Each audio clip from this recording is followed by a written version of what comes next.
ஸ்ரீ குருப்பியோ நமக. ஓம் சக்தி பராசக்தி. வணக்கம். நான் உங்கள் ஆஸ்ட்ரோலக்ஷ்மி. நாம இன்னைக்கு கும்பராசிக்காரர்களுக்கு இந்த சனீஸ்வர பெயர்ச்சியானது எந்த மாதிரியான பலன்களை கொடுக்க போகுது அப்படின்றத பத்தி தான் பார்க்க போறோம். இதை கேட்கிற பொழுதே கும்பராசிக்காரங்க சொல்லுவாங்க, ஆமா என்னத்த கொடுத்துட போறாரு, ஏழரை சனீஸ்வர காலத்துல இருக்கும் அப்படின்னு.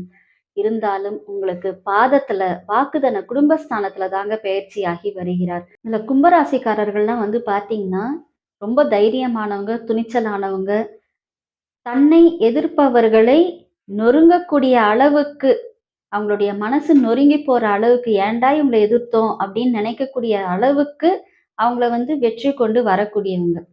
என்ன ஒண்ணு கொஞ்சம் தலகணம் ஜாஸ்தி. தான் செய்யறது தான் கரெக்டு, தான் சொல்றது தான் சரி அப்படின்னு நினைக்கக்கூடிய இந்த கும்பராசிக்காரர்களுக்கு 7.5 சனீஸ்வர காலத்துல 5 வருஷம் தள்ளிட்டோங்க. இன்னும் 2.5 வருஷம் தான் இருக்கு. 5 வருஷத்தை சமாளிச்சவங்களுக்கு 2.5 வருஷம் ஒரு பெரிய விஷயமே கிடையாது. இருந்தாலும் இந்த 2.5 வருஷ காலத்துல சனீஸ்வர பகவான் உங்களுக்கு பாத்தீங்கன்னா 12க்கும் 1க்கும் அதிபதி இல்லைங்களா? அவர் போய் 2ல உட்காரும் பொழுது கொஞ்சம் செலவுகளை கொடுப்பாரு.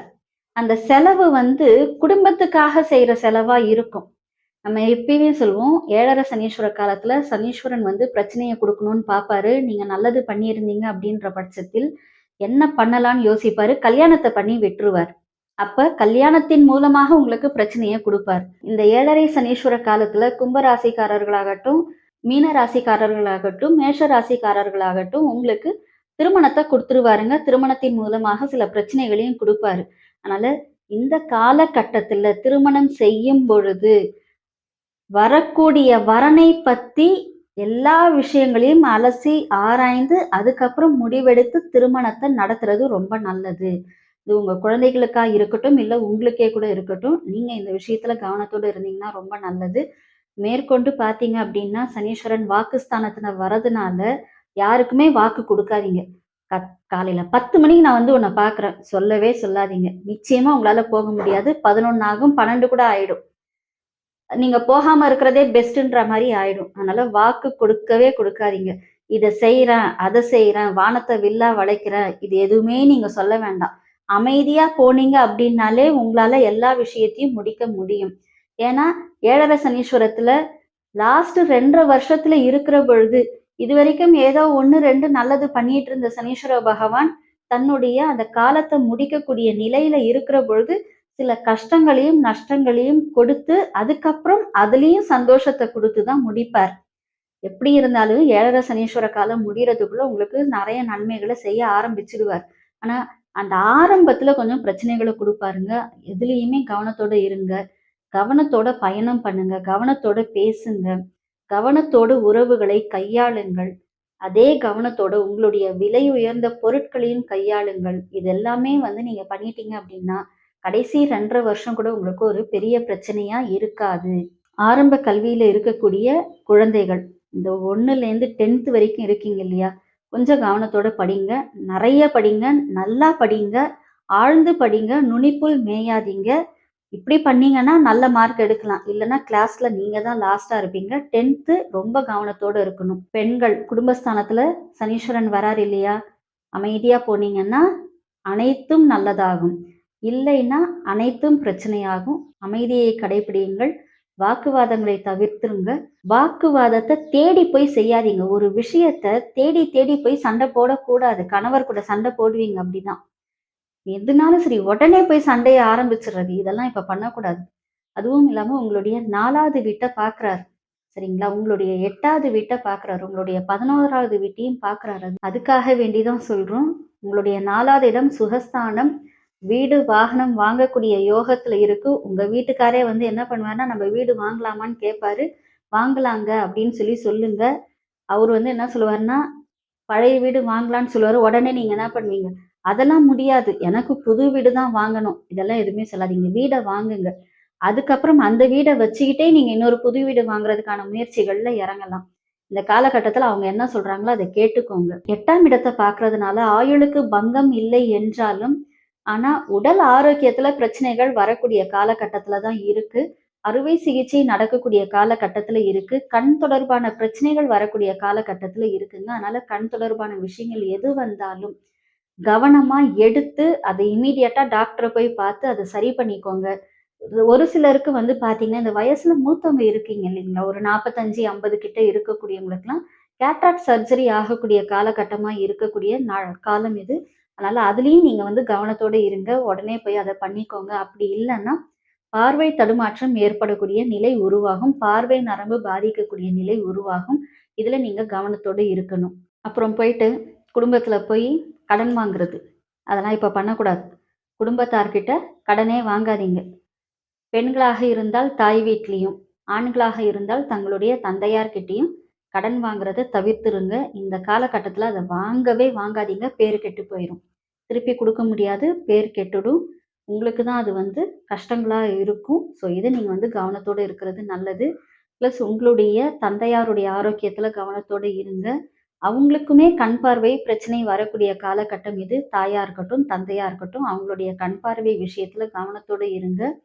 நீங்களாக தேடிச் சென்று எந்த வம்புக்கும் போகாதீங்க. கொஞ்சம் கோர்ட் கேஸ்ன்னு அலையக்கூடிய டைமிங்ல இருக்கு. அதனால அதெல்லாம் கவனத்தோட இருந்து பார்த்துக்கிட்டீங்க அப்படின்னா நல்லது. சிலருக்கு வந்து பார்த்தீங்கன்னா, வண்டிய திருட்டு குடுத்து கோர்ட் கேஸ்க்கு போற மாரியும் இருக்கும். உங்களுடைய பொருள திருட்டு குடுத்து. அதுக்காக நீங்க கோர்ட் கேஸ் போற மாதிரியும் ஆகும். சிலர்லாம் வந்து பார்த்தீங்கன்னா, ட்ரங்க் அண்ட் டிரைவ்ல மாட்டுவீங்க. சரிங்களா? அதனால இதுலலாம் கவனத்தோட இருங்க. ரொம்ப முக்கியம். ட்ரங்க் அண்ட் டிரைவ்ல மாட்னாலும், எங்கேயோ ஒரு பிரச்சனை நடந்திருந்ததுன்னா, அது உங்களால தான் நடந்துச்சுன்னு சொல்லி கேஸ் ஆயிடும். ஸோ கவனத்தோட இருக்கிறது நல்லது. அரசியல்வாதிகள் கூட சரி, அனாவசியமாக வாக்குகள அள்ளி வீசாம, எங்களால என்ன முடியுமோ, அத நாங்க செய்யறோம்ன்னு சொல்லி ஓட்டு கேட்கறதுக்கு பாருங்க. இதுதான் வந்து நீங்க பண்ணக்கூடியது இந்த காலகட்டங்கள்ல. ஸோ, பிசினஸ்ல வந்துட்டு நான் புதுசா அத பண்றேன், இத பண்றேன். புது யுக்திகள்லாம் நான் வந்து கையாள போறேன். எதுவுமே நீங்க ஆள வேண்டாம். இருக்கிற பிசினஸ அப்படியே எடுத்துட்டு போனீங்க அப்படின்னா, 11ல லாபஸ்தானத்துல அவர் பார்க்குற லாபம் உங்ககிட்ட வந்து சேரும். இல்லன்னா 12க்குரியவரும் அவரு தான. அவரே விரயத்த குடுத்துருவாரு. ஸோ, பார்த்து இருந்தீங்க அப்படின்னா பெஸ்ட்டு. புதுசா இன்வெஸ்ட்மென்ட் பண்றேன், புதுசா தொழில் தொடங்குறேன். நீங்க எதுவுமே பண்ண வேண்டாம். கல்யாணம் பண்றீங்களா? பண்ணுங்க. குழந்தை பாக்கியத்துக்காக முயற்சியில இறங்குறீங்களா? அத செய்யுங்க. இதெல்லாம் பண்ணுங்க. மத்த எந்த வேலையுமே பண்ண வேண்டாம். மனைவி வழியில வரக்கூடிய சொத்துக்கள்ல கொஞ்சம் வில்லங்கங்களோட சேர்ந்து தாங்க வரும். பரவாயில்லன்னு அக்செப்ட் பண்ணிட்டு அந்த வில்லங்கத்த நீங்க வந்து அதுக்கப்புறம் எப்படி சரி பண்ண முடியுமோ, அத சரி பண்ணிக்கோங்க. இந்த கும்ப ராசியில பார்த்தீங்கன்னா, அவிட்ட நட்சத்திரம், சதய நட்சத்திரம், பூரட்டாதி நட்சத்திரக்காரர்கள் இருக்கீங்க. இதுல அவிட்ட நட்சத்திரக்காரர்கள் முடிஞ்ச அளவுக்கு உங்களால எந்த அளவுக்கு முடியுமோ, அந்த அளவுக்கு தான தர்மங்கள செய்யுங்க. இது ரோட்டோரத்துல இருக்கக்கூடிய முதியவர்களுக்கு செய்யுங்க. மாசத்துல 1 முறையோ, 6 மாசத்துல 1 முறையோ அவங்களுக்கு செய்யுங்க. நீங்க போக வேண்டிய கோயில் பார்த்தீங்கன்னா, திருப்பரங்குன்றம். இந்த கோவிலுக்கு போயிட்டு வாங்க. கண்டிப்பாக உங்களுக்கு வாழ்க்கையில ஒரு நல்ல மாற்றங்கள் ஏற்படக்கூடிய காலகட்டம் இது. சதய நட்சத்திரக்காரர்கள் நீங்க என்ன செய்யணும் அப்படின்னு பார்த்தீங்கன்னா, உங்களுடைய தந்தையாருக்கு எல்லா விதமான பணிவிடைகளும் செய்யணும். அவர்கிட்ட ஆசீர்வாதம் வாங்கணும். சரிங்களா? உங்களோட தந்தையாரோட வாக்குவாதங்கள் இருக்கக்கூடாது. அவர் மனசு நோகுற மாரி நீங்க நடந்துக்க கூடாது. இத செய்தீங்கன்னா போதும். தந்தை, தந்தை வயதுடையவர்கள். எனக்கு அப்பா இல்லைங்க. நான் என்னங்க பண்ண முடியும்? தந்தை ஒத்த வயதுடையவர்களுக்கு உங்களால முடிஞ்ச ஹெல்ப்ப நீங்க செய்யலாம். ஒரு ஆஃபீஸ் கூட்டு போய் விடுறது, ஒரு லிஃப்ட் குடுத்து கூட்டு போய் விடுறது, இதெல்லாமே ஒரு ஹெல்ப் தான். இதெல்லாம் நீங்க செய்யலாம். நீங்க கண்டிப்பாக நரசிம்மர் கோயிலுக்கு போங்க. எங்கெல்லாம் நரசிம்மர் இருக்காரோ, அங்கெல்லாம் தேடி தேடி போங்க. முடியும் அப்டின்னாக்கா, அஹோபிலம் நவநரசிம்மர் கோயில் போயிட்டு வாங்க. கண்டிப்பா உங்களுக்கு நவகிரகங்களால் ஏற்படக்கூடிய தொல்லைகள் விலகும். பூரட்டாதி நட்சத்திரக்காரர்கள் நீங்க இந்த வருடம், அதாவது இந்த சனிப்பெயர்ச்சி காலம் முடியிற வரைக்கும் சுந்தரகாண்டம் படிங்க. இது வந்து உங்களுக்கு சிறப்பான பலன்கள குடுக்கும். எவ்வளோக்கு எவ்வளோ சுந்தரகாண்டம் படிக்கிறீர்களோ, அதிலும் உங்களுக்கு பக்கத்துல ஒரு பாய விரிச்சு, சின்ன பாய் இருக்கு இல்லைங்களா? அந்த பாய விரிச்சு போட்டு உட்கார்ந்து, நீங்கள் சுந்தரகாண்டம் சொல்ல, அந்த ஆஞ்சநேயர் பகவான் உங்கள் அருகில் வந்து அதை கேட்டு மகிழ்வார். அந்த மகிழ்வோடு உங்களுக்கு எல்லா விதமான நல்ல பலன்களையும் தந்தருள்வார். சுந்தரகாண்டம் படியுங்கள். வாழ்வில் நல்ல சௌக்கியங்களை பெறுங்கள். ஜோதிடம் மற்றும் ஆன்மீகம் சார்ந்த தகவல்களுக்கு இந்த ஆஸ்ட்ரோலக்ஷ்மி சேனலை சப்ஸ்கிரைப் பண்ணுங்க, லைக் பண்ணுங்க, ஷேர் பண்ணுங்க. தனிப்பட்ட முறையில் உங்களுடைய ஜாதகத்தின் பலன்களை தெரிந்து கொள்வதற்கும், பிரசனம் மூலமாக பிரச்சனைகளின் தீர்வுகளை தெரிந்து கொள்வதற்கும் எங்களை தொடர்பு கொள்ளலாம். எல்லாம் வல்ல இறையருளின் துணையாலும் அகிலாண்ட கொடி பிரம்மாண்ட நாயகியின் அருளாலும் உங்கள் இல்லங்களிலும் உள்ளங்களிலும் என்றென்றும் மகிழ்ச்சி நிலைத்திருக்கட்டும். நன்றி.